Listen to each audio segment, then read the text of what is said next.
You know how to do these things. If you want a friend to share a hobby with, join a club. But if you want a God who will rescue you from the pit of hell, look here.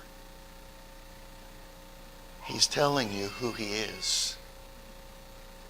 Behold, your God. If you want a buddy to go fishing with, then put a poster down at Sportsman's Warehouse.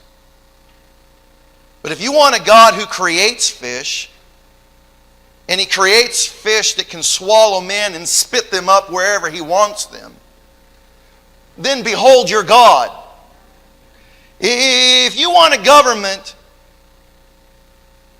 for you to demand your attention that they might hear your ear and vote your way, then go ahead and elect a politician who will do such a thing. But if you want a God who directs the paths of all rulers, of all kingdoms, look, here is your God, church. If you want a philosophical opinion about a medical condition, there is no shortage of fields or degrees to consult. But if you want a God who needs no advisor and needs no assistance, look, here is your God.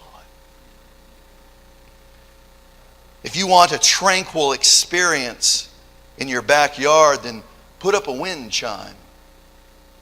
But if you want a peace that surpasses all understanding, here is your God.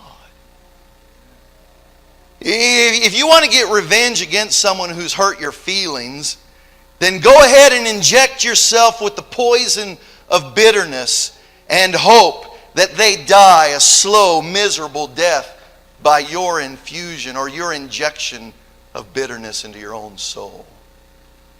But if you want a God who sees all and knows all, who will judge with equity, and He will judge the hearts of all people everywhere, look, here is your God. If you want to control how much and how often you let God have influence upon your life, then limit how often you gather with God's people under the influence of God's Word, and limit how often you read His Word. But if you want a God who hears your cries, behold your God.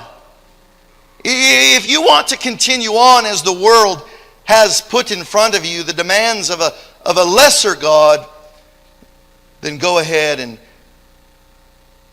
experience life in a lesser degree.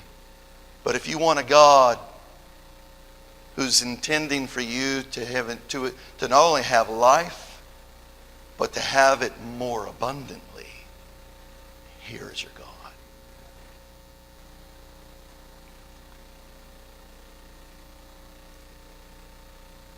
Come. Look at Him. Consider again. He's measured the waters in the hollow of His hand.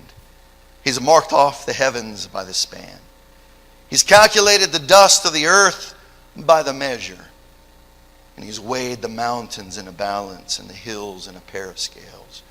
Who has directed the Spirit of the Lord, or who, as His counselor, has informed Him? With whom did He consult, and who gave Him understanding, and who taught Him in the path of justice, and taught Him knowledge, and informed Him in the way of understanding?